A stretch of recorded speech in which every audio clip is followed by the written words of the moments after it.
Se nós continuássemos com a ilustração do capítulo 27 como representando a ruína da igreja, o curso da ruína do testemunho cristão no mundo, esse capítulo 28 nós encontraríamos a igreja já, esse testemunho já arruinado e já entre os gentios. E é significativo que em o primeiro lugar, a primeira parada agora, Malta, onde eles estão por causa do naufrágio, onde eles vão parar, não aparecem conversões aqui. Nós vamos ver conversões no final do capítulo entre os judeus que vão ouvir a palavra lá em Roma. Mas aqui em Malta não acontecem conversões, porque eles são recebidos com esse milagre que acontece com Paulo, dele ser picado por uma serpente e não morrer. Ele é visto como um deus. Então o cristianismo realmente ele entrou no mundo pagão, depois de Constantino, principalmente a partir de Constantino, apenas como mais um ídolo. Cristo como mais um ídolo. E foi recebido assim. E mesmo assim, o cristianismo como influência nesse mundo não deixou de trazer benefícios, que nós vemos que o pai de Públio é curado e muitos na ilha com enfermidades foram até Paulo e Paulo os curou então a todos eles que iam até ele. Então o cristianismo realmente teve um impacto de benefícios nesse mundo, mas nem por isso em grande parte deixou de ser visto como mais uma idolatria. E até a menção do nome aqui do navio, depois que eles partem, Castor e Pólux, que são dois ídolos, é feita a menção no versículo 11. Nós temos uma outra passagem que Paulo passa por um lugar de gentios, ele é chamado, Paulo e Silas, se não me engano, também são reputados como deuses. E tem até um episódio assim em Atos aqui também. Versículo lá em 1 Timóteo, nós lemos já, 1 Timóteo, capítulo 3.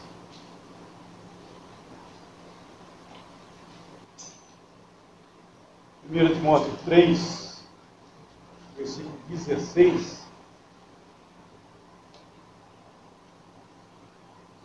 Nós vimos semana passada, creio, e sem dúvida alguma, grande é o mistério da piedade. Aquele que se manifestou em carne, foi justificado em espírito, com letra maiúscula, visto dos anjos, pregado aos gentios, crido no mundo e recebido acima da glória.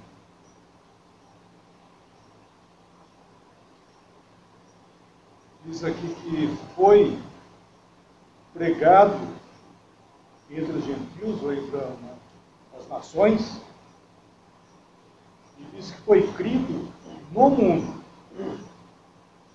e não crido pelo mundo. Então nós vemos que apesar de todo o favorecimento que os da ilha de Malta receberam ali, milagres e tudo mais, foi uma manifestação de Deus, porque Paulo fez isso. Mas nós vemos que era o Evangelho sendo, num certo sentido, anunciado, entre os gentios, mas nós vemos que o mundo mesmo não creu. Ele está sendo crido no mundo, mas não pelo mundo. Isso nós vemos em Malta que é justamente um reflexo disso aí. É a bênção do Evangelho, mas não a aceitação, porque o mundo não aceitou o Evangelho.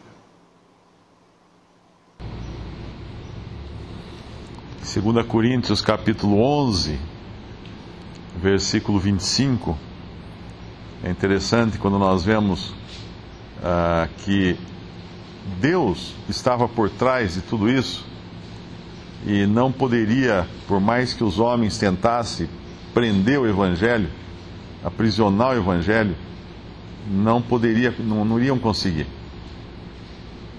Esse é o quarto naufrágio de Paulo. Eu não sei, a não ser que alguém seja um marinheiro, né, daquela época, eu não sei se era normal uma pessoa sofrer 4 naufrágios e sobreviver de 4 naufrágios. Capítulo 11, versículo 25: 3 vezes fui açoitado com varas, 1 vez apedrejado, 3 vezes sofri naufrágio. 1 noite e 1 dia passei no abismo. Isso aqui provavelmente falando de ficar boiando no mar, na escuridão. 3 vezes sofri naufrágio. E com essa aqui de Atos é a 4ª vez, porque quando ele escreveu aos Coríntios, foi antes dessa de Atos. E então Deus estava guardando ele de tudo isso, porque Deus tinha um propósito de que ele levasse o Evangelho aos gentios, e nenhum naufrágio iria barrar isso.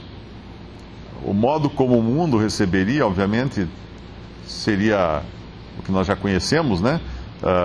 Que é o que fala do versículo 10, os quais nos distinguiram também com muitas honras. Assim o mundo recebeu o Evangelho, distinguiu com muitas honras.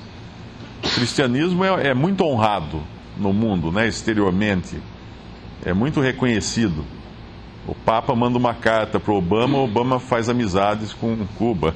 Então existe a influência muito grande do cristianismo, ou da cristandade nesse mundo. Mas como o irmão falou, não que o mundo o tenha recebido. Foi pregado no mundo, mas não que o mundo tenha realmente se convertido a Cristo. Agora, aquilo que Satanás poderia pensar também, porque ele estava por trás de toda essa confusão envolvendo Paulo, tentando barrá-lo também, com tantos infortúnios aqui, mas Deus ia colocar Paulo no umbigo da besta, né, vamos chamar assim, no centro do mundo, na capital do mundo, de onde saíam todas as ordens do mundo, de onde saíam todas as decisões do mundo, Roma. E agora Paulo está em Roma. E Paulo não é um prisioneiro comum, porque quando ele chega, eles pegam todos os prisioneiros, levam para as prisões, mas Paulo tem um tratamento diferenciado. Ele fica preso a um soldado, e se alguém já ouviu o termo audiência cativa, é o caso desse soldado. Ele ficou cativo, ele ficou uma audiência cativa, ouvindo Paulo dia e noite falar do Evangelho. Provavelmente se revezava com algum outro, e muitos soldados devem ter crido no Senhor Jesus. Então estava ali o Evangelho agora minando o lugar onde está o trono de Satanás. Mais adiante a própria igreja iria se estabelecer no lugar onde está o trono de Satanás, mas aí de uma maneira nefasta, né? Nada guiada por Deus. Mas aqui era Deus levando Paulo como Deus tinha prometido, e para que ele falasse para príncipes, para reis, para que ele levasse o Evangelho aos gentios. Em Mateus capítulo 15, tem aquele episódio da mulher Cirofenícia, que eu acho que era uma mulher gentia, que vai em busca de cura, e o Senhor fala, podemos até ler, Mateus capítulo 15, mulher cananeia, versículo 21. E partindo Jesus dali, foi para as partes de Tiro e Sidom. E eis que uma mulher cananeia, que saíra daquelas cercanias, clamou dizendo, Senhor, filho de Davi, tem misericórdia de mim, que minha filha está miseravelmente endemoniada. Mas ele não lhe respondeu palavra. E os seus discípulos, chegando ao pé dele, rogaram-lhe, dizendo, despede-a, que vem gritando atrás de nós. E ele respondendo, disse, eu não fui enviado, senão as ovelhas perdidas da casa de Israel. Então chegou ela e adorou-o, dizendo, Senhor, socorre-me. Ele, porém, respondendo, disse, não é bom pegar no pão dos filhos e deitá-lo aos cachorrinhos. E ela disse, sim, Senhor, mas também os cachorrinhos comem das migalhas que caem da mesa dos seus senhores. Então respondeu Jesus e disse-lhe, ó mulher, grande é a tua fé, seja isso feito para contigo como tu desejas. E desde aquela hora a sua filha ficou sã. Nesse capítulo agora de Atos, a situação se inverte.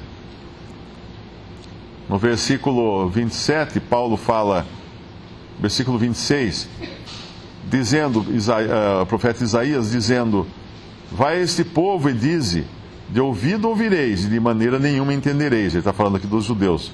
E vendo vereis, e de maneira nenhuma percebereis, porquanto o coração deste povo está endurecido, e com os ouvidos ouviram pesadamente e fecharam os olhos, para que nunca com os olhos vejam, nem com os ouvidos ouçam, nem do coração entendam, e se convertam, e eu os cure.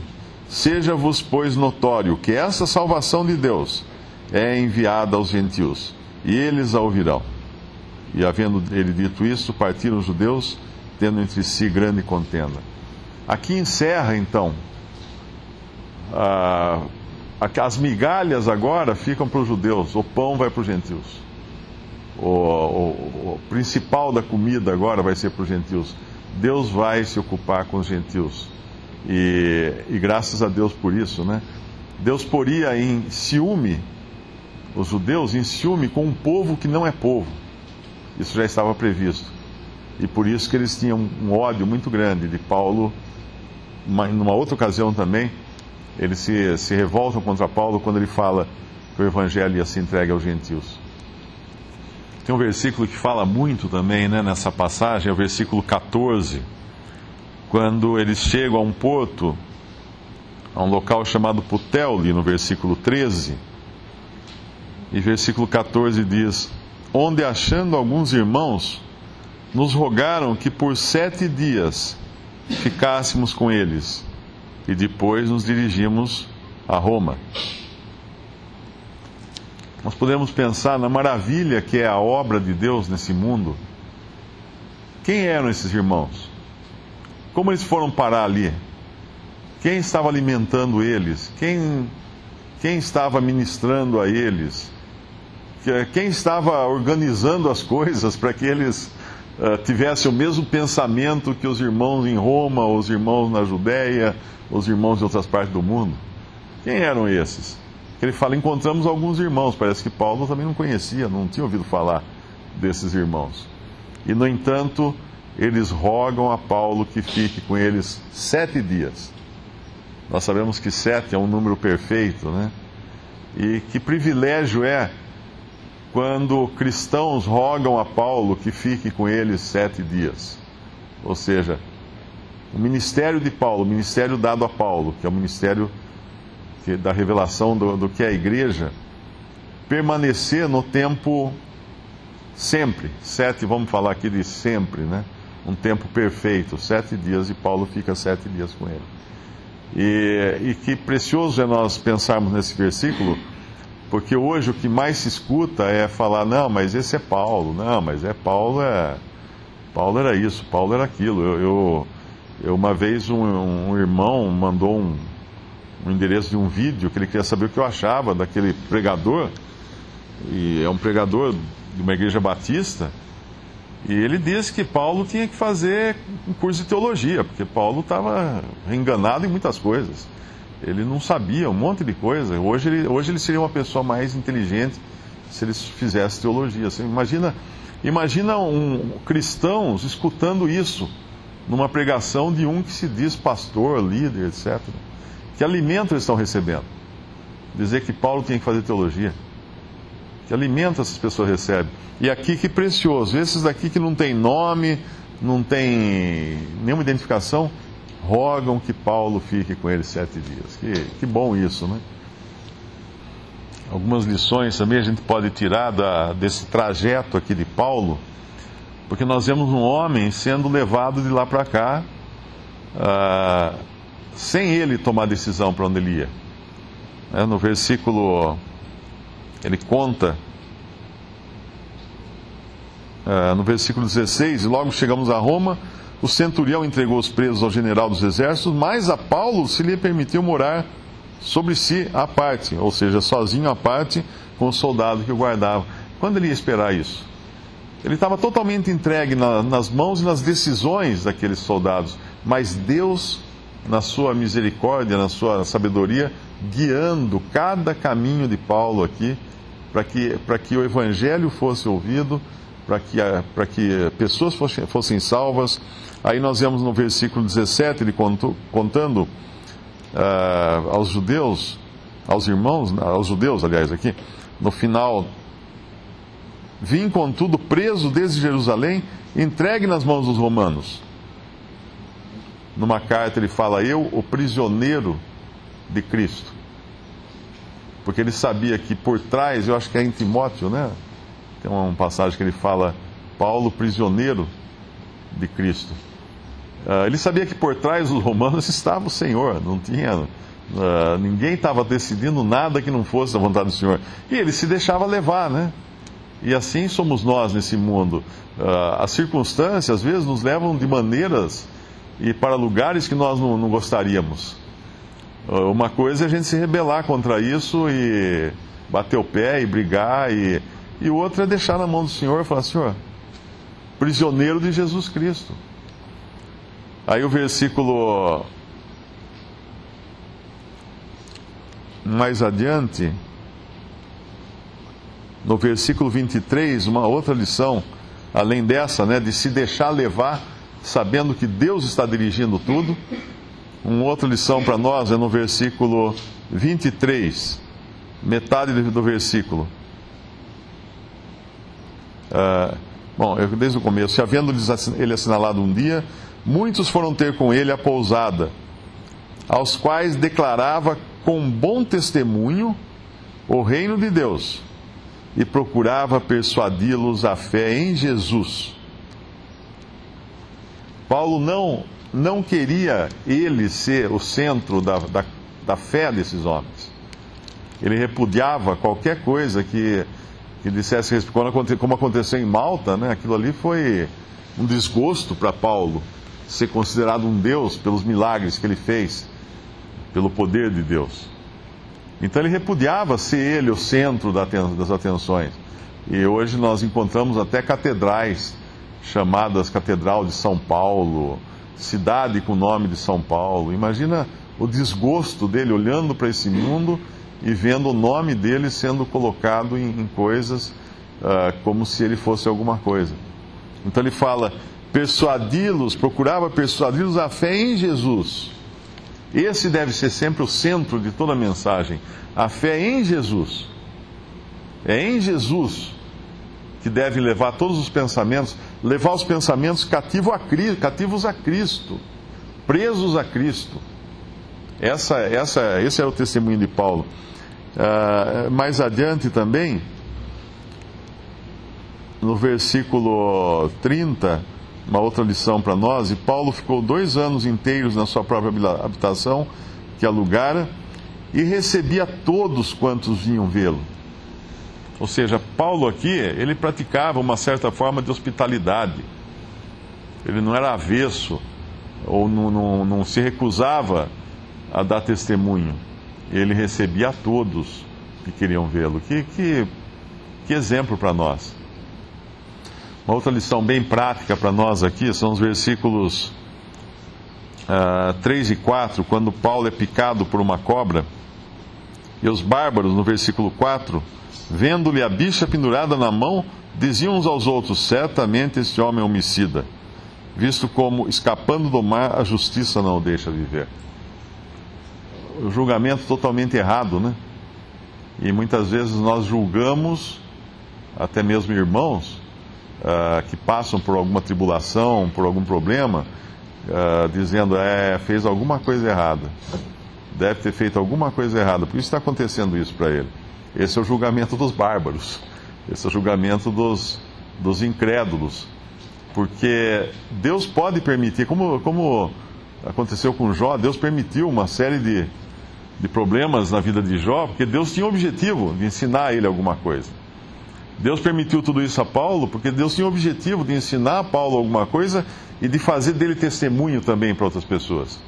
Então, mesmo quando vem alguma tristeza, alguma dificuldade na nossa vida, antes de pensarmos: fiz alguma coisa errada, de nós mesmos ou de outro irmão, fez alguma coisa errada, nós devemos perguntar: o que será que o Senhor quer que eu aprenda? O que será que o Senhor quer que aquele irmão aprenda? Ou como será que Deus está usando aquele irmão para que eu aprenda através da dificuldade dele? Porque nós não podemos entender as razões de Deus. Deus usa, é como o caso, por exemplo, quando morre um cristão, né? Uma pessoa convertida morre assim antes da hora, assim morre jovem ou morre prematuramente, né? Como a gente fala. O que aconteceu? Por que morreu? Bom, uma pode ser porque cometeu pecado para a morte. O que é o pecado para a morte? Ele fez coisa ou andava de maneira tão errada que Deus achou melhor levá-lo embora. É morte física, ali está salvo. Mas como que pelo fogo, né? Como fala em Coríntios, é morte física. Então ele pode ter realmente cometido algo e Deus tirou da terra, porque não serve como testemunho, está só atrapalhando aqui. Mas também Deus pode ter permitido aquilo para um privilégio dele. Como Paulo, quando foi decapitado, alguém podia falar assim, tá vendo, fez alguma coisa errada, morreu. Foi isso que aconteceu. Não, mas Paulo estava falando que era lucro. Para mim, eu viver é Cristo, eu morrer é lucro.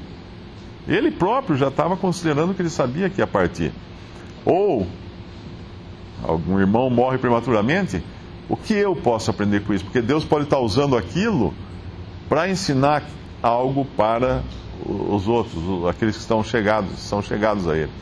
Então, o julgamento prematuro, muito rápido, né? Nada julgueis antes do tempo, a palavra fala, é temeroso, porque nós podemos estar julgando como esses bárbaros aqui, que acharam que porque ele escapou do naufrágio, então agora ele ia morrer da picada da cobra. Qual é essa justiça que eles falam aqui?